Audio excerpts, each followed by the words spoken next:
and so on. So idea campaigns, it's a tool. It's a tool for a lot of different purposes. You can see them here on the right. For example, they can generate new ideas to a certain topic or the need. You can collect already existing ideas, do any combination of this, can reveal hidden insights, or maybe even help with efficiency-related topics like improving a process or saving money. So next thing is an idea campaign always has a life cycle, different phases. We already said it's time limited, and so the life cycle is shown here. It has a planning phase, and this first phase means you're getting a sponsor on board who has the need, like I said, and you define an audience which should suit this need, and you agree on a review team and criteria to pick some winning ideas, and you're preparing communication and so on. The next stage is the staging phase. And the staging phase is actually about you prepare your campaign for launch. And the next phase would be the running phase. This is right after launch and before the review and feedback phase, where, let's come to the running phase first.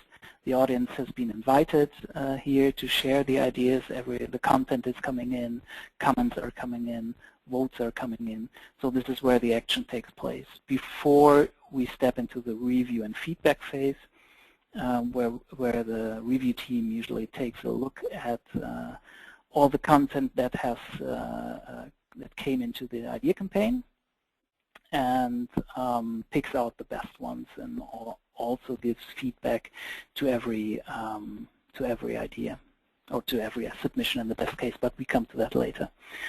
And you see down there below the sustainability. Sustainability means you have idea campaigns in your innovation program. They are not usually one-off exercise, so the tool gets stronger over time when handled correctly. So with every single campaign, we also need to bear in mind that we want to use this tool more than once. So why should we use idea campaigns? What makes it better than anything common or most things that we ran into so far? Here's the 3 reasons for it. On the one hand, our experience is that the idea campaign approach or tool delivers us higher quality. So we ask for what we need, and ideas are generated in line with our business needs, and they come in a systematic way and are closely matched to our key implementation criteria. On the other hand, the lower costs. We no longer need people in a room. They can do it online. Can do it via the software. And invitees can participate in short bursts at times that suit them, wherever they are in the world. And of course, this makes it also faster because people are collaborating all at the same time, and we can gain aggregated insights incredibly fast. Invitees can build and improve the ideas of others and comment on ideas, so the best expertise is combined. So let me pull up a question for you guys.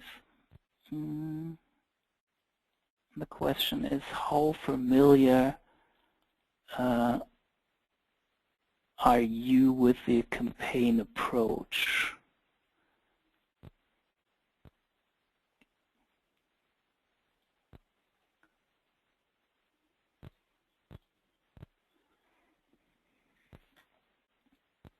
Okay, lots of answers coming in. Looks good. Already 70%.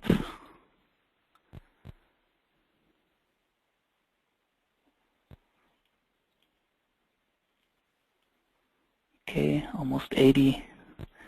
Let's give it 10 more seconds and I share the results with you.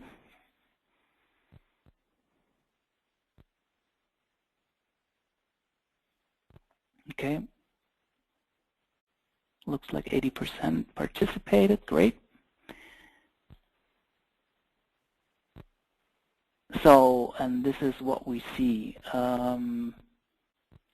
So most of you, more than 50%, know what campaigns are in theory, but never tried it.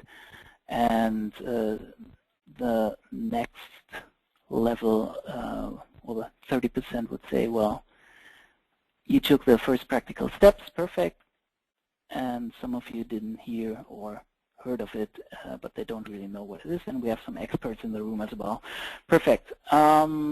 This totally matches to our further webinar. So those people of you who already know the stuff, so in the 30%, I hope they will learn some more, and the 52 and the 15% will get some insights, good insights as well, and I hope I have some good stuff for the 4% as well. Good.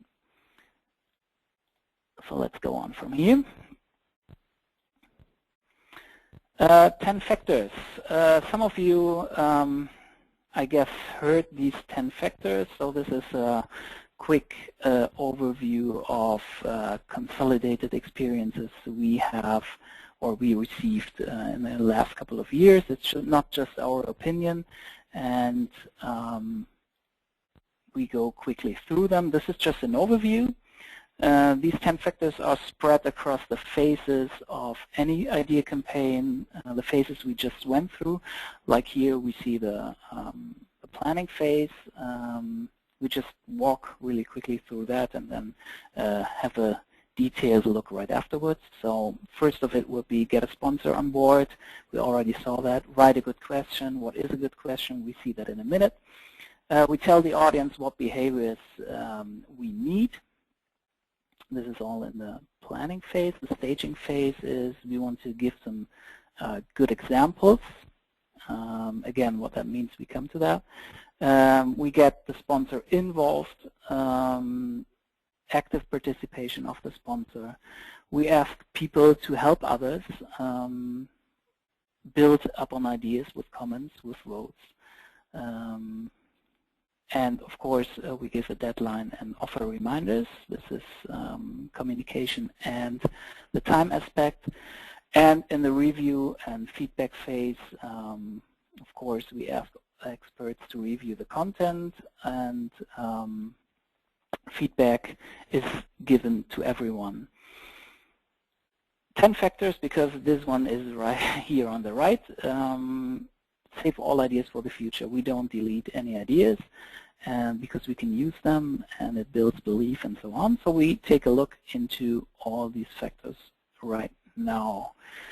Get a sponsor on board. Why do we need to get a sponsor on board? Who is a good sponsor? And why do we need a sponsor? So first, why? A sponsor engages people and gives them direction to innovate or solve a problem. This means we need this sponsor to give people a face that they can connect with and they can help to answer a business need. Now, who is a good sponsor?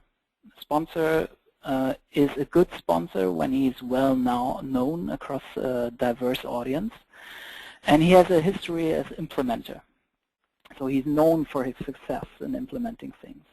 And he's also willing to take an active role, which is very crucial because all the audience is more, or gets more belief or into the campaign when they see, well, this sponsor is really interested because he's taking part, leaving a comment here, and looking at results while the campaign is running. And seniority helps, and obviously topic relation as well.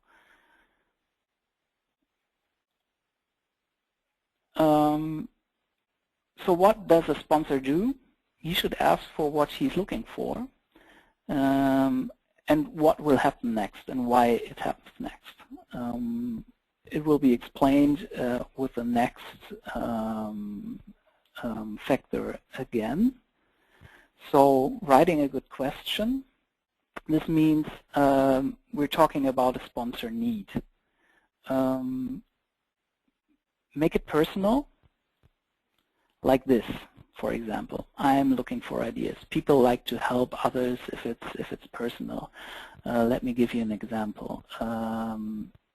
People rather help other people if it's a personal matter. There's a difference. Imagine you get a call. There's a difference in your willingness to help when your phone is ringing while you enjoy a sunny day, like one of these days in your backyard, and someone is doing a telephone survey. You're getting angry at that, or at least I would. Guess you would too. And on the other hand, and you're not willing to help. And on the other hand, somebody you know is calling you and asks for your help. You might react differently here. So this is an example of how it could look like. I'm looking for ideas. You know the sponsor. You see a face. You might know this person with a need. And this really helps in terms of participation. The next ingredient for a good question is the campaign context.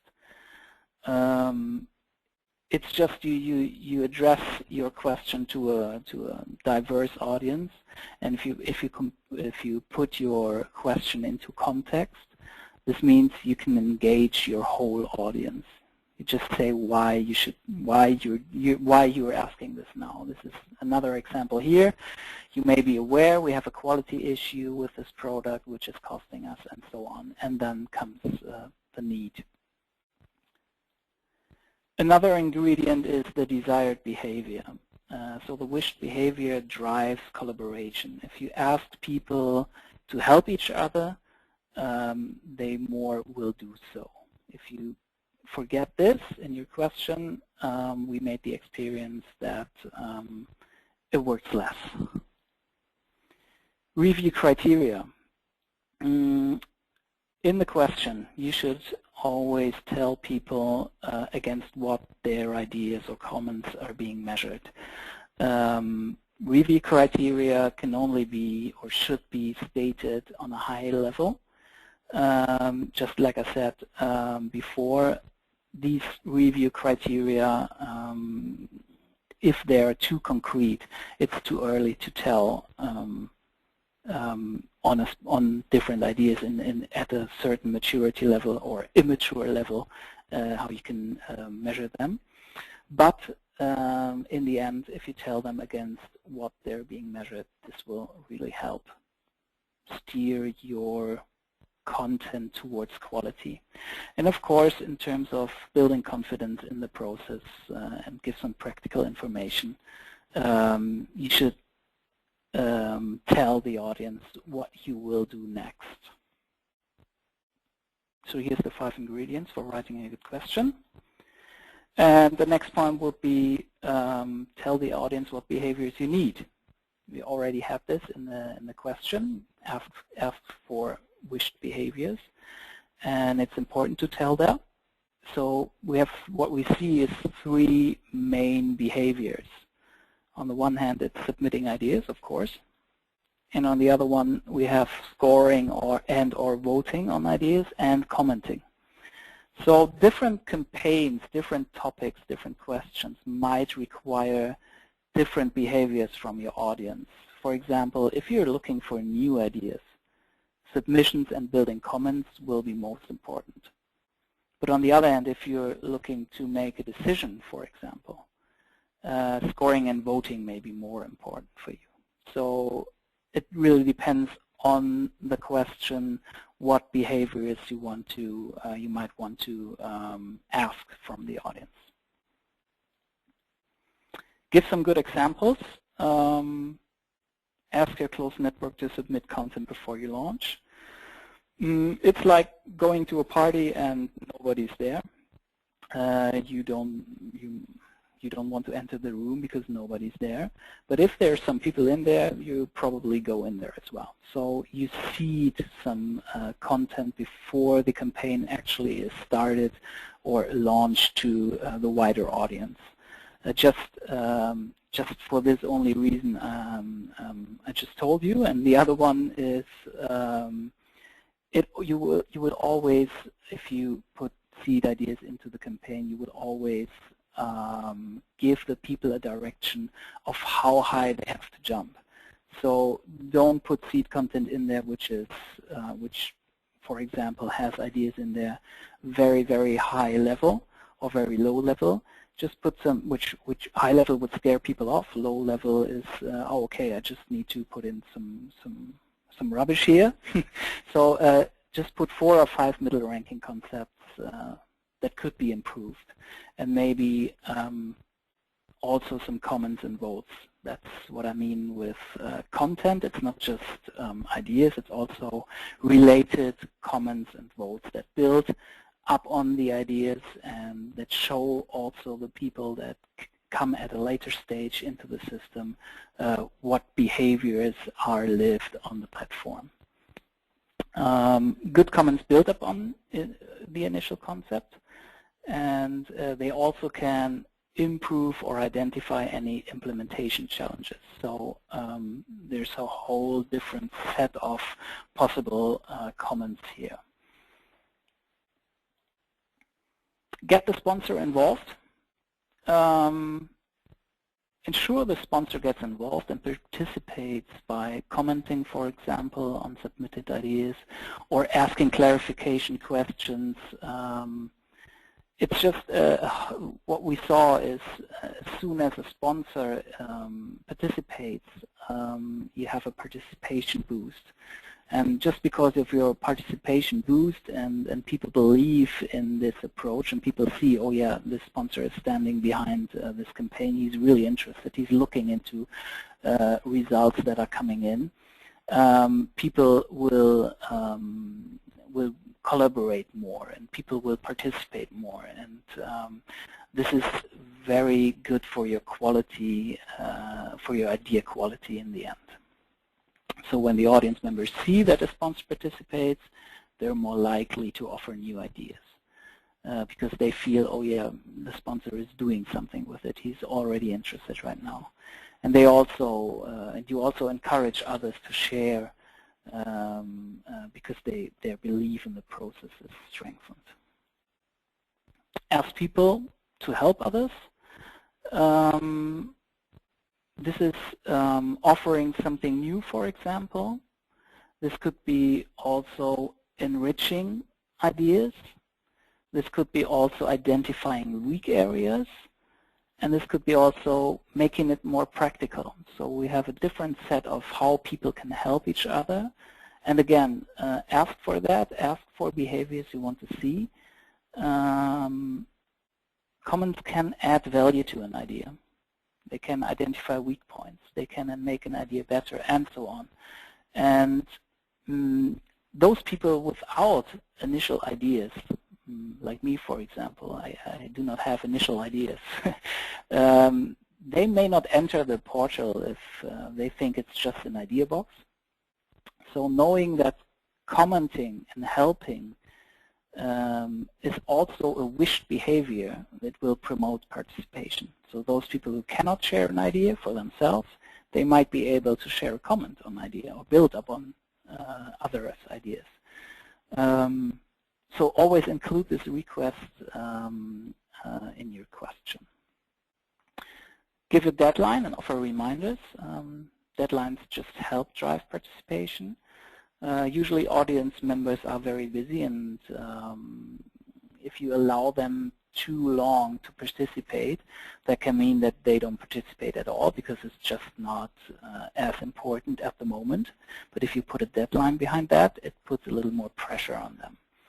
And if you focus, or if we focus their energies over a shorter period of time and stick to a deadline, it forces them to wishing to contribute, and they're doing it more quickly. In terms of time, also consider running times of 2 to 3 weeks. If you allow longer running times, this will not really ensure more participation. There are only so many ideas available at a given time. So from our perspective, it doesn't really is not really of importance or any good to stretch that time, except for maybe you have a big vacation time in between. But the 2 to 3 weeks should cover that usually. Don't start campaigns on Mondays or Fridays. You might know that from yourself. Mondays and Fridays are days that you probably have something different to do than taking part in or participating in a campaign, which means you don't want to miss the first initial boost of participation just because you started on a Monday and nobody is visiting the campaign. And then it's about the reminders, of course, communication. Send them every week during the submission phase, and maybe another one 2 days before a campaign closes. This is important, and because of with every reminder you put out, it will influence the course of the campaign. But we will take a look at that in detail at another point in this webinar. Right here, reminders. What we see here is a typical progress of a campaign. We saw that over and over and over again. So when the initial invitation is sent out, people log into the software and they submit ideas, and some content is coming in. So this is closely related to our initial initial invitation, that users come and do something. After that, the daily visitors and as well the total ideas, they have a flap phase, and this is why at a certain point of time you remind people that there's a campaign running, and there's a few more days left that they can share their ideas and comments. And you give an overview, of course, of what has happened so far, and you might also point out some good ideas. Then there's the final reminder. Again, people do some actions here, and you get the last bit of content in the end. So that's what we see until we send the first reminder.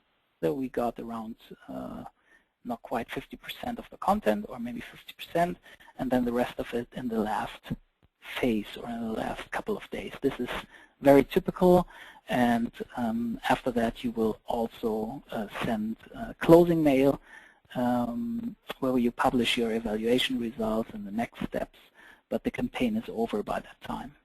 And you also would want to thank submitters and most valuable discussion participants and so on, just to make everybody aware that this is being taken seriously and what's going on. And just people that watched to this point and didn't participate, they might do it for the next time because they see, oh yeah, this is really transparent, and things are happening here and things are getting implemented. Factor number 8 is ask your experts to review the content. Ideally, the person with the challenge, that means the sponsor, should pick a review team. This is the people that he or she trusts. And you want to carry out an assessment against a set of criteria. And the sponsor usually says, well, this is my criteria. This is what I measure good ideas, how I measure good ideas. And the review team should look at both, this is very crucial, ideas and comments before making a recommendation. So the audience can, if you ask for the role of the audience can help guide you towards interesting ideas. But if it's really about pushing ideas from inception through to the innovation funnel, an expert review team gives decisions more credibility, ensures that selected ideas are in line with the sponsor's needs. You can also think about letting experts comment on ideas in that early phase before they're actually reviewing. This helps them understanding the idea or even give them a more desired direction when ideas are still in the forming phase, and helps that they do not deny or decline a good idea which they do not understand in the review phase. But if you do that, if you include experts in commenting on ideas, make sure that they don't judge ideas in that stage or in this step, because this would kill engagement really quick. Give feedback to everyone. Ensure feedback is provided to each idea submitter, and just let them know if their idea was taken forward or not. This is very critical. If these people don't know what will happen with their idea, they don't come back, and they will tell others, and others will see what happens there, and this is just not good in terms of participation and sustainability of your program. Ensure everybody or everyone knows that all ideas are stored and could be considered again. Nothing will be deleted or thrown away. And the last one would be give overall campaign feedback to everybody who was invited, not just to people who put in content, that means submitted ideas or commented or whatever, but give it to everybody. Just because the next time people who just watched this time would participate next time.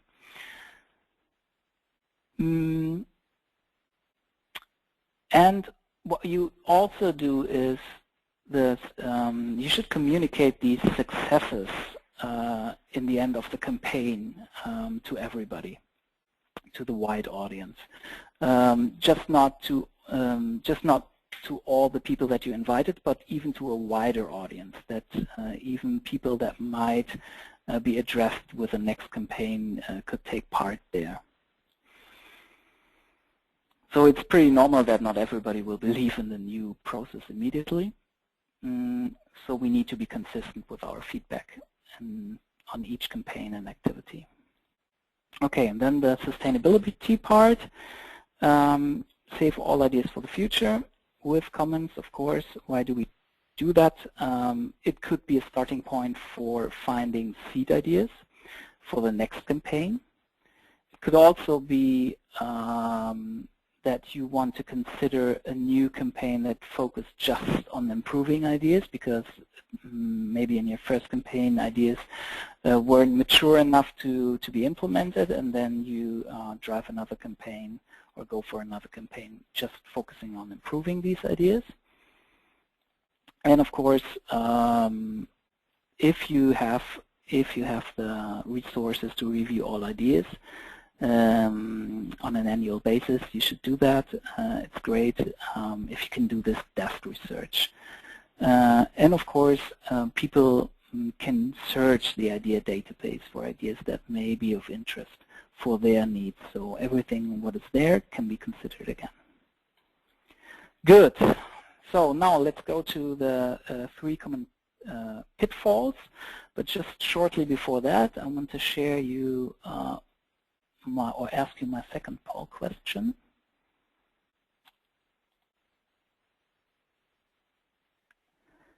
In which area do campaigns, what do you think, have the most impact?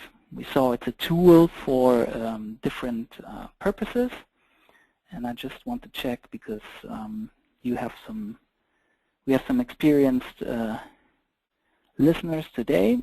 What do you think, or what you use, where campaigns are most effective?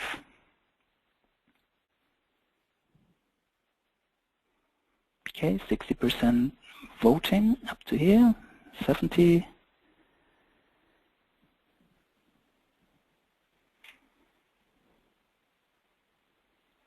Okay. We'll leave it open for 5 seconds and then share the results with you. Good. Okay. So here's the result. 14% cost saving, 4% identifying risk, problem solving, 25, 54 new product, service development, and new business models. Okay, so most of you say it's most effective for new product and service development. This is good news. I'm a little, I thought the cost savings would mean a little more, but okay. So all these things, by the way, can be done at the same time. So for example, cost savings can be used for what you reach there in terms of portfolio management, can be used to look for new products, services, or even business models. All right. So let's come to this next point. How do we get around the 3 common pitfalls? What are the pitfalls? And what we see here. If someone jumps the gun, it means they start before the starting signal. So traffic lights are on red. Imagine you're sitting in a Formula 1 racer, and a false start there can lead to a number of penalties, including disqualification, by the way. So it then, for example, would take a long time to get back into position and restart the race and so on. This can be frustrating for everyone.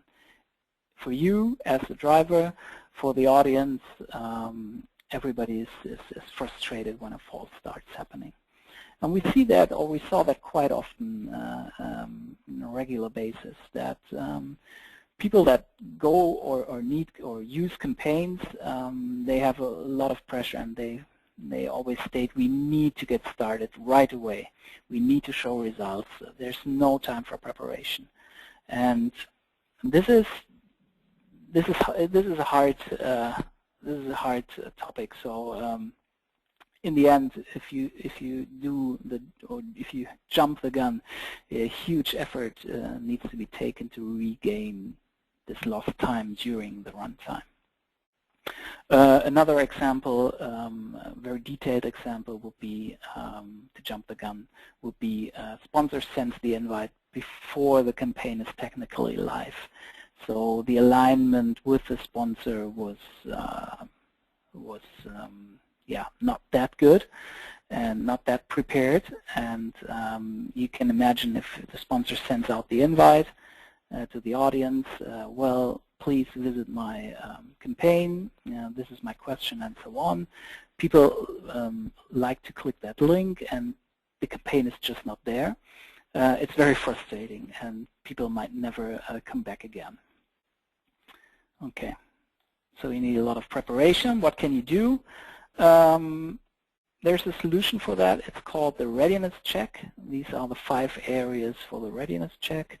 That means if you've done the readiness check and everything is checked on your list, all lights switch to green and you can have a proper start. So we take a look into all the 5 areas right now, and I'll walk you through there. First one would be campaign planning template. Yeah, don't be afraid. This is just for those of you who don't know this template. It's called the campaign planning template, where we write down everything around the campaign to plan that. It's a template that is aimed at supporting your campaign management and to capture all relevant information for setting up a campaign. We created this document to help you or our clients with systematically defining the framework of a campaign. And if this document is completed, it will also assist you in the campaign setup technically, as it contains all the relevant information to prepare and launch your campaign on the platform. So this is what it does. And the first check would be, is this campaign planning template that we just saw, is this filled in, and is it approved by the sponsor? The sponsor needs to take a look at it in the end and needs to approve it, because this campaign just belongs to him. And the other check on this first area of the readiness check is, does your question really match the 5 ingredients for quality? Those of you who do not remember, here are the 5 criteria or ingredients that make a good question. Next thing would be the area of the sponsor. Is your sponsor really and obviously topic related? Is he well known across the audience? Is he willing to take an active role? If this is true, you can go on. And if this is not true, it will be a problem. Does your sponsor have the power to implement? Don't put a question out to the audience when the sponsor doesn't have the power to implement. If you're asking someone to do something for you and then can't act on this, this will have a bad influence on your program, so just don't do it. Do you have the budget allocated and available for winning ideas? This is slightly different to the second one, but still as important. If the budget isn't there to do things, it's just bad. You shouldn't start the campaign at all. You should wait until the budget is there.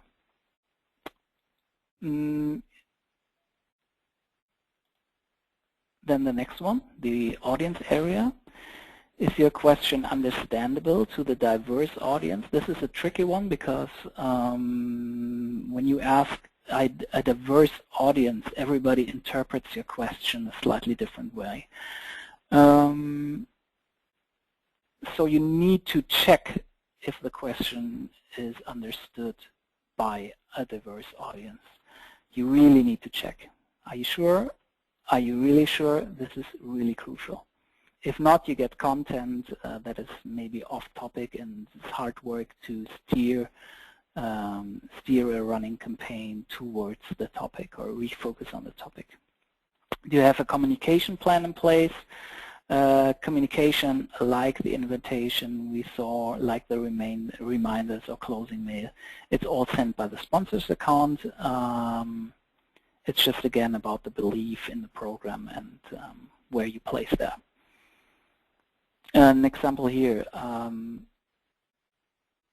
if the question is not understandable to the diverse audience, or you have you invited an audience which is not feeling connected to the question.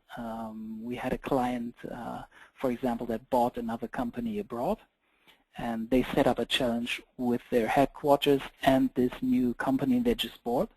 And the people that they bought from that company, they did not feel connected to the topic and they did not participate.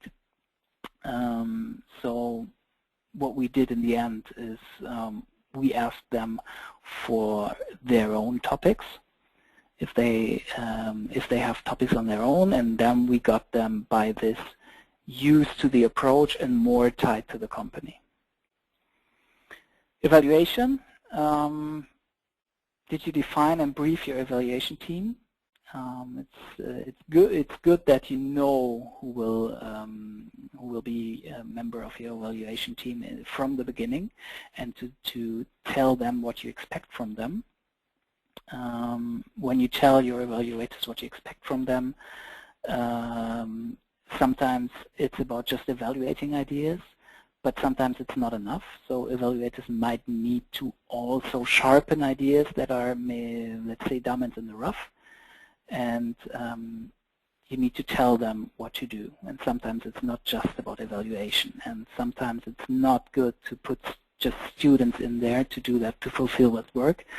But you rather need really good experts that can imagine or think of more. It really depends on the task. And then another big thing is evaluation team or people that do evaluations are usually people that are really busy, and you need to time block them. You really need to pin them down. these people are not only busy, they keep forgetting things, and when the content is not processed just because the evaluation is not taking place or delayed, the sustainability of the program suffers, the audience gets disengaged, and a trick here would be to make invites for the evaluation and start the invite, for example, with a call to check if evaluators have further questions with their evaluation, and this is also good to remind them of their task. So you really need to grab them, get a hold of them. Campaign management, did you perform a campaign test run? You need a campaign test run to reveal technical or organizational hurdles that might appear in a real campaign. So this is especially true for the bigger the campaign, the more realistic the scenario should be tested. And of course, do you have the seed content in there? This is very crucial. If there is no seed ideas, nobody comes. You have to relaunch it, and then people participate when you seeded content, and you don't want to do that. So if you can check that box, pretty good. You're fine to go on. And the last point on the campaign management will be, did you define, time block, and brief your campaign management team? Do they know what to do? Do the innovation advocates know what to do? Innovation advocates are those people that talk about the question, that are spreads inside the company, that mention it in meetings, that they log in, they ask clarifying questions, and so on. Okay, pitfall number 2, not taking pulse after the warm-up lap. Sorry, go back to this one. And this is just another safety step to you need to go through to ensure you're still on track. Imagine you're not too happy with the question, it's too vague, it will result in too vague ideas. You have to revisit this question, you have to refocus it, and this is a lot of work you can easily avoid if you do this quick check. So this is a fine-tuned quick check, and the first quick check will be, is the question interpreted correctly? If not, adjust or rewrite it, and then of course retest it. This is a kind of a loop. You always have to retest it if you rewrote that question. And look what seeders understood in that question, and maybe also take a random sample with several different people if they understood the question correctly. You should do that, of course, in the first, before you start, and this is still before you launch the campaign. And of course, yeah, you know that one from the checklist already. Retest it. The other one would be, does the question offer sufficient direction? If people don't know where they should go, what they should answer exactly, you can easily say, okay, I give them some more background information. This helps attract people that like to inform themselves, and you can also at the same time provide more directive seed content. This also helps. We also have good experiences with ghost written scenarios. That means if you do not have people or know people that can give you content, seed content, you can also write it by yourself and tell these people, or tell different people in your audience to seed that content under the name, so people in the audience see their peers participate, which helps them to participate. Okay, and the last pitfall is, if you do not keep the pace, you cannot win the race. So what we saw a couple of times is after all the planning and staging, campaign managers lean back a little. After the campaign has started, they feel that the work has been done at this point of time, and in fact they are the ones that need to sit behind the steering wheel and constantly work to receive a good result. You just do not want to have, with all the planning and preparing work, 60% of content, of irrelevant content. So what can you do against this? This is during the runtime, during the race, active moderation. You can push back on non-relevant ideas, refocus things, bring fresh content to revitalize participation. Do active moderation, steer participants into actions you want to see. Sometimes you need enrichment, sometimes you need connections between people or ideas. This is really where you need to connect people. Sometimes you need constructive feedback or just practical advice. So invite people to comment on ideas. Ask clarification questions, refocus on the question if the content is drifting to somewhere. Pull in experts when needed. You should at least log in once a day to encourage the right behaviors. You act as a role model here, and use the send to a friend function, and just steer the whole content to the direction you're wanting it. If you're not a subject matter expert, by the way, you can find somebody and teach people how to do that. The next or the other solution, what you do as well, is monitoring and improving while the campaign is running. You do checks on a regular basis, quality checks. You look at the quality content. Does it answer the question? Is 50% of the content well thought through? This is a number which is valid for most of the cases. If 50% of the content is well thought through, you're on the right track. Look at the audience behavior. Do new ideas come in? Do new comments come in? Do new visitors visit the campaign? How's the participation rate doing? The ratio of comments to ideas. If that's a 1-to-1, that's great. If it's more, perfect. Participation rate, like we saw that before, over time, always keep in mind where you are on the timeline. It's pretty normal that people participate more in the end of campaigns. Look at where is the content coming from. Is everybody participating? Is that spread? So always do these content quality checks and audience behavior checks, and then intervene accordingly. Sometimes fragments appear, then they provoke a discussion. This is good as well, but open questions, very likely. So your interventions really depend on what you see here. Could be numerous. To put it all together, to give it a picture, is we see this course of the campaign that you saw before. Here's the readiness check before you even think of starting a campaign. Here's the fine-tune just before you start your campaign. The moderation, you do that during the campaign is running. And then you have the different checks, the quality and the behavior checks. Quality checks and behavior checks are done at the same time, and usually you can do that when content is coming in and when you can still see where you need to steer. Okay. So here's the summary, short summary.